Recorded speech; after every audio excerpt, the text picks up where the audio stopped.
بسم اللہ الرحمن الرحیم.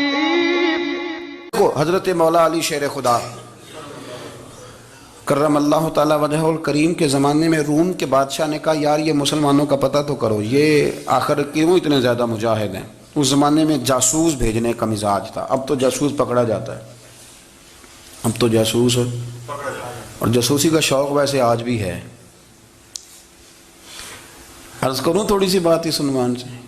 پتہ ہے کیا ہمارا مسئلہ ہے؟ ہم جہاں جاتے ہیں نا وہاں تھوڑی خوشبو سونگھنے کی کوشش کرتے ہیں.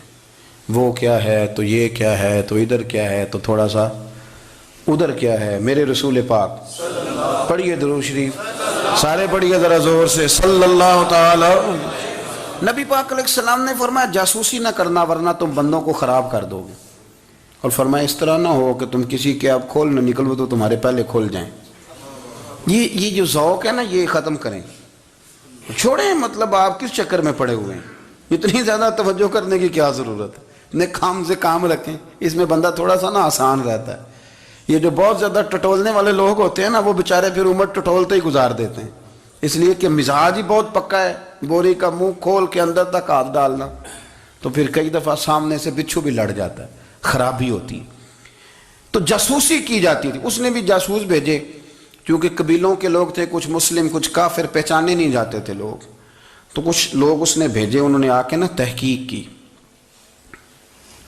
ریسرچ کری کہ آخر ماجرا کیا ہے. تو واپس جا کے انہوں نے رپورٹ دی نا روم کے بادشاہ کو. اس رپورٹ کا ایک جملہ بڑا شاندار ہے. وہ کہنے لگا بادشاہ ہمیں مسلمانوں کی کوئی سمجھ نہیں آئی،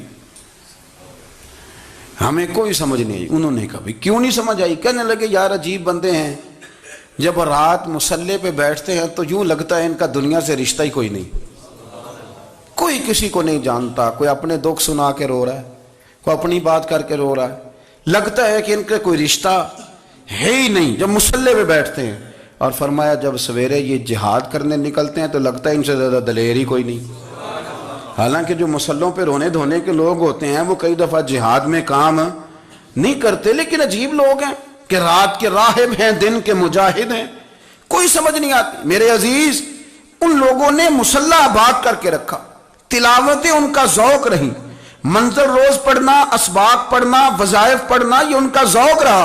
اعلیٰ حضرت بریلوی رحمت اللہ نے 1000 کتاب لکھی ہے، لیکن الوظیفۃ الکریمہ کے نام سے جو وہ صبح و شام وظائف پڑھتے تھے وہ الگ انہوں نے ان کو بیان کیا. پابندی کے ساتھ اپنی اللہ اللہ کرتے تھے. شیخ شہاب الدین سہروردی رحمت اللہ علیہ اس پر ایک بندے نے اعتراض کیا. اس نے کہا جی آپ کس قسم کے صوفی ہیں، مرید بیٹھے ہیں اور آپ وہاں نفل پڑھ رہے ہیں؟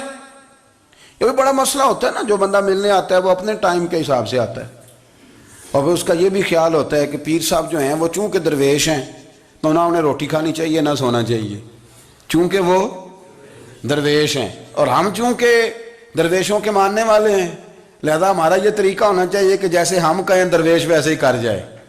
حالانکہ جس کو آپ درویش کہیں گے آپ اس کی مانیں گے، آپ منوائیں گے نہیں. تو ہمارا مزاج ہوتا ہے. شیخ شہاب الدین پر لوگوں نے اعتراض کی، حضور لوگ ملنے آئے ہیں، زیارت کرنے آئے ہیں، بندے دعا کرانے آئے ہیں، اللہ اللہ کرانے آئے اور آپ نفل پڑھ رہے ہیں. کیا جملہ ہے، کیا حسن ہے، کیا خوبصورتی ہے. فرمانے لگے رب رسول سے مانگنے کے لیے مصلی بچھایا ہے، اگر وہاں سے مانگوں گا نہیں تو تمہیں دوں گا کیا؟ پہلے مجھے کچھ لے تو لینے دو، اگر میرے پلے کچھ ہے ہوگی تو آگے دوں گا نا. تو میں مانگنے گیا تھا کہ یا اللہ دے تیرے بندے لینے آئے ہیں، دے تو میں کچھ لوں گا تو آگے دوں گا نا. لیکن ہمارا یہ سٹیٹس، یہ مزاج، یہ شعور نہیں ہے. گپیں، کہانیاں، داستانیں، گفتگو، خطابت، واز، کیا بات. لیکن اگر کچھ کرنے کا کام ہو تو وہ نہیں ہم سے ہوتا. میرے نبی کریم علیہ السلام نے مصلی سے دل لگانے کا درس دیا. حضور نے توجہ دلائی. صحابہ اس ذوق کے حامل لوگ تھے، وہ کوشش کرتے تھے. جناب صدیق اکبر رضی اللہ تعالیٰ عنہ کا عبادت کا مزاج ہمیشہ قائم رہا. حضرت عمر فاروق ساری رات اللہ کے حضور کھڑے رہے. حضرت عثمان غنی رضی اللہ تعالیٰ عنہ عشاء کی نماز پڑھ کے 2 رکعتوں کی نیت باندھتے تھے، 15 سپارے پہلی رکعت میں پڑھ دیتے تھے اور 15 سپارے قرآن مجید کے دوسری رکعت میں پڑھ دیتے تھے. آپ نے نا حضرت عمر فاروق کے وصال کے بعد ان کی ایک بیوہ سے نکاح کیا. حضرت عثمان غنی نے نکاح کیا. وہ خاتون آپ کے نکاح میں آئیں تو عرض کرنے لگی امیر المومنین میرے لیے اعزاز تو بہت ہے کہ میں امیر المومنین کی بیوہ تھی تو امیر المومنین کی منکوحہ ہو گئی ہوں، لیکن حضور نہ تو میں جوان ہوں کہ میرے اندر رغبت ہوتی اور نہ میں اب اس قابل ہوں کہ کوئی خدمت کر سکوں، میرے ساتھ نکاح کی وجہ کیا بنی؟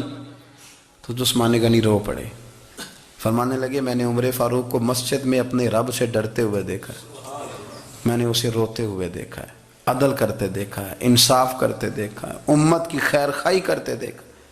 تمہارے ساتھ نکاح اس لیے کیا ہے کہ تم مجھے یہ بتاؤ کہ عمر فاروق گھر کے اندر اپنے رب کو کیسے راضی کرتے تھے، گھر کے اندر کیسے راضی کرتے تھے، وہ طریقے بتلاؤ، تم بتاتی جانا اور میں بھی اسی طرح گھر میں عبادت کروں۔ میرے رسول کریم علیہ السلام نے ارشاد فرمایا، حضور فرمانے لگے جس گھر میں اللہ کا ذکر ہوتا ہے وہ گھر زندوں کا ہے، اور جس گھر میں رب کریم کا ذکر نہیں ہوتا وہ گھر زندوں کا نہیں ہے۔ گھر نا ہم نا کتابوں میں پڑھتے ہیں کہ ایک بزرگ کہتے ہیں، حضرت فضیل بن عیاض کہتے ہیں کہ میں ایک گلی سے گزر رہا تھا تو گھر کے اندر کسی قاری صاحب نے قرآن کی آیت پڑھ دی، ولی من خاف مقام ربہ جنتان، میں تے میرے کانوں سے ٹکرائی تو اللہ نے میری کایا ہی پلٹ دی، میں توبہ کر گیا۔ اب گھر کے اندر سے آواز آئے تو صحیح نہ تلاوت کی، پر اندر سے آواز آتی نہیں، یا ڈیک بجنے کی آواز آتی ہے، یا ٹی وی چلنے کی آواز آتی ہے، یا دھوم مچانے کی آواز آتی ہے۔ عبادت کا وہ جو خاص شوق تھا، وہ جو حسن تھا، وہ جو توانائی تھی، وہ جو بات تھی۔ ایک جگہ پہ ہم بیٹھے تھے تو وہاں ایک صاحب آئے اور انہوں نے آتے ہی کہا کہ مہربانی کریں ذرا مجھے مصلی دے دیں، میرے نہ کچھ نفل رہ گئے۔ تو میں نے وضو کر لیا تو کوئی مصلی مل جائے، مصلی انہیں دے دیا گیا، وہ مصلی لے کے چلے گئے تو پیچھے ایک صاحب نے تبصرہ کیا، کہنے نے کتنا ریاکار بندہ ہے، لوگوں کو دکھا رہا ہے کہ میں نفل پڑھتا ہوں، ہے کوئی بات کرنے والی؟ میں نے اسے کہا، میں نے کہا تو مہربانی کرنا، اس طرح کی ریاکاری تو بھی کر، پکڑ مصلی اور جا تو بھی تھوڑی ریاکاری کر کے آ، اٹھ ذرا شکر کر، کوئی یہ ریاکار بھی ملا ہے، کوئی نفل پڑھ کے ریاکاری کر رہا ہے۔ اللہ کا میں کہتا ہوں کو پڑھے تو صحیح نہیں، یہ کوئی دور ہے نفل پڑھنے کا؟ اس میں تو لوگوں کا مزاج ہی نہیں، طبیعت ہی نہیں۔ میں نے کہا چل مہربانی کر، یہ لے مصلی اور تو بھی جا تھوڑی سی یا کر یا ریاکاری کرو تو صحیح نا، مزاج ہی نہیں، ذوق۔ جمعے کی نماز پڑھ کے یوں دنیا بھاگتی ہے، او ہو پتہ نہیں کون سی پیچھے آگ تھی جو بجھائی جائے گی، اور آج تک لوگ مسئلہ پوچھ رہے ہیں کہ جمعے کی بعد والی سنتیں کتنی ہوتی ہیں۔ میں نے کہا کتنے سال ہو گئے جمعہ پڑھتے، کتنے سال ہو گئے، ابھی تک سنتوں کا نہیں پتہ، ابھی تک نے علم کے پہلے کتنی رکھتے ہیں اور بعد میں کتنی رکھتے ہیں۔ فجر کی سنتیں کب پڑھنی چاہیے، سنو فجر کی سنتوں کے بارے میں۔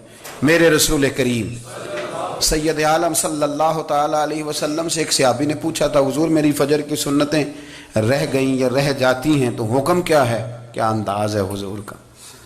بخاری مسلم کے لفظ سنو، حضور سید عالم صلی اللہ علیہ وسلم فرمانے لگے، اس نے کیا پوچھا تھا، حضور جواب کیا دیتے ہیں؟ فرمایا فجر کی سنتیں کبھی نہ چھوڑنا، فجر کی پہلی 2 سنتیں کبھی نہ چھوڑنا۔ یا رسول اللہ صلی اللہ تعالی علیہ وسلم میری رہ گئی ہیں، رہ جاتی ہیں، فرمایا فجر کی 2 سنتیں نہ چھوڑنا، فرمایا فجر کی پہلی 2 سنتیں مجھے دنیا اور دنیا کے اندر جو کچھ ہے وہ سب سے زیادہ پیاری ہے۔ فجر کی 2 سنتیں دنیا اور دنیا میں جو کچھ ہے مجھے وہ سب سے